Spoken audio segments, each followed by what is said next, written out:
Student, स्वागत है आपका हमारे YouTube channel education point coaching classes में। आज के इस वीडियो में हम करने वाले हैं वर्कशीट नंबर 71, जो कि है 10th क्लास के सामाजिक विज्ञान की भूगोल पुस्तक का 29/12 की ये वर्कशीट है। तो आइए शुरू करते हैं इस वर्कशीट को। बच्चों, आज के इस वर्कशीट में हम करने वाले हैं संसाधन एवं विकास की पुनरावृत्ति। इससे पहले भी हम इसकी वर्कशीट कर चुके हैं इस चैप्टर की। आज की इस वर्कशीट में हमें 3 और 5 मार्क्स वाले टोटल 5 क्वेश्चंस दिए हैं और एक स्रोत आधारित प्रश्न है। तो आइए जानते हैं इन प्रश्नों के उत्तर। सबसे पहला क्वेश्चन है हमारा, संसाधन क्या है और इनके वर्गीकरण पर एक नोट लिखिए। देखिए, संसाधन मैंने लास्ट क्लास में भी आपको बताया था, लास्ट वाली जो हमारी वीडियो थी, कि हर वो वस्तु जो हमारी आवश्यकताओं को पूरा करती हो, हमारे कार्यों को आसान करती हो, उसको हम कहते हैं संसाधन। संसाधन कुछ भी हो सकता है, हवा, मिट्टी, घर, कुर्सी जिस पर हम बैठे हैं, जब चेयर है, बेड है या एसी है, पंखा है, ये सब क्या है? संसाधन है। संसाधन मुख्यतः 2 प्रकार के होते हैं, प्राकृतिक संसाधन जैसे कि जल और मिट्टी, मानव निर्मित संसाधन जैसे कि सड़कें और घर। प्राकृतिक संसाधन यानी कि जो प्रकृति में पहले से विद्यमान थे, और मानव निर्मित संसाधन अर्थात जिसको मनुष्यों ने बनाया है। इसके अलावा उत्पत्ति के आधार पर संसाधन 2 प्रकार के होते हैं, जैव और अजैव। जैव संसाधन जिनमें जान होती है या लाइफ होती है, और अजैव संसाधन जिनमें जान नहीं होती है, जैसे कि खनिज, गाड़ी, इनमें लाइफ थोड़ी होती है। नवीकरणीयता के आधार पर भी 2 प्रकार के होते हैं, नवीकरणीय और अनवीकरणीय। नवीकरणीय संसाधन जैसे कि मिट्टी और पेड़ पौधे, और अनवीकरणीय संसाधन जैसे कि कोयला और पेट्रोल। आइए बढ़ते हैं अब हम दूसरे प्रश्न पर, जो कि है मृदा निर्माण में कौन कौन से कारक उत्तरदायी हैं, स्पष्ट कीजिए। तो देखिए, मृदा निर्माण यानी कि मिट्टी बनाने के लिए सबसे पहले जरूरत होती है मूल चट्टान की, अर्थात मिट्टी का रंग और बनावट और उपजाऊ क्षमता किस पर निर्भर करेगी? जिस चट्टान से वो मिट्टी बनने वाली है। अगर चट्टान का रंग लाल है तो मिट्टी का रंग भी लाल होगा, चट्टान का रंग काला है तो मिट्टी का रंग भी काला होगा, और वो उसका उपजाऊ स्तर क्या है वो भी चट्टान पर ही निर्भर करेगा। इसके अलावा उच्चावच यानी कि तापमान, उच्चावच में हमारा एक तो क्षेत्रीय स्थिति आती है, तापमान भी आता है। पर्वतीय भागों में ढाल के कारण अपरदन अधिक होता है, जबकि मैदानों में कम, यानी कि मिट्टी निर्माण पर्वतीय क्षेत्रों में बनती रहती है और मैदानों में कम होती है।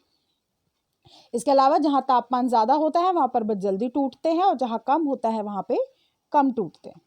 इसके बाद है क्वेश्चन नंबर 3, उन पर्यावरणीय समस्याओं का वर्णन कीजिए जो संसाधनों के अति उपयोग से सामने आ सकती हैं। यदि हम संसाधनों का अत्यधिक प्रयोग करते हैं तो कौन सी समस्याओं का हमें का सामना करना पड़ सकता है? जैसे कि पर्यावरण प्रदूषण की समस्या। यस, अगर हम कोयला, पेट्रोल इसका प्रयोग ज्यादा करेंगे तो सबसे बड़ी समस्या जो आएगी वो आएगी पर्यावरण समस्या। दूसरा, असंतुलित विकास की समस्या, यानी कि एक व्यक्ति जिसके पास संसाधन के पैसे होंगे वो विकसित हो जाएंगे और दूसरे उससे दूर हो जाएंगे। ग्लोबल वार्मिंग बहुत नया टॉपिक नहीं है, ग्लोबल वार्मिंग आज विश्व का समस्याओं में नंबर 1 पर आता है ये, तो ग्लोबल वार्मिंग की समस्या भी आएगी।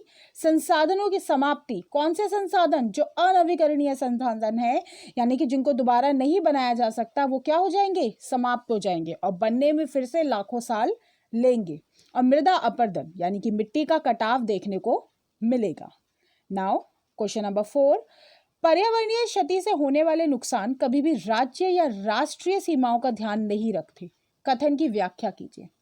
तो देखो, संसाधनों का अगर हम अति उपयोग करेंगे तो उससे पर्यावरण को क्षति होगी ही होगी, और इसका सबसे बड़ा नुकसान आएगा प्रदूषण की समस्या।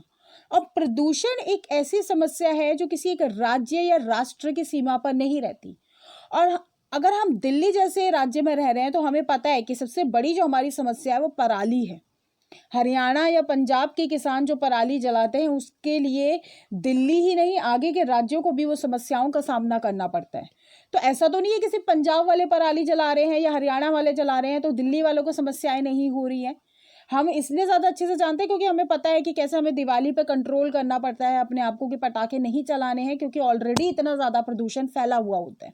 तो इसका सबसे अच्छा एग्जाम्पल है पराली जलाना, जिसका इफेक्ट पूरे राज्यों पर पड़ता है, और सबसे ज़्यादा जो उसके आसपास के राज्य होते हैं उस पर पड़ता है। हमारा 5वां प्रश्न है, भू संरक्षण की समस्या को हल करने के उपाय बताइए।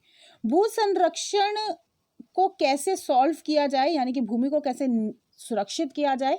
तो सबसे पहले हमें वृक्षारोपण करना है। जितने ज़्यादा पेड़ पौधे लगाएंगे उतने ज़्यादा मिट्टी को हम सेव कर सकते हैं, क्योंकि जो पेड़ पौधों की जड़ें हैं वो मिट्टी को पकड़ के रखती हैं।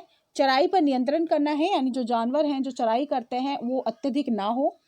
खनन का प्रबंध करना है, बांधों का निर्माण करना है और वैज्ञानिक कृषि करनी है।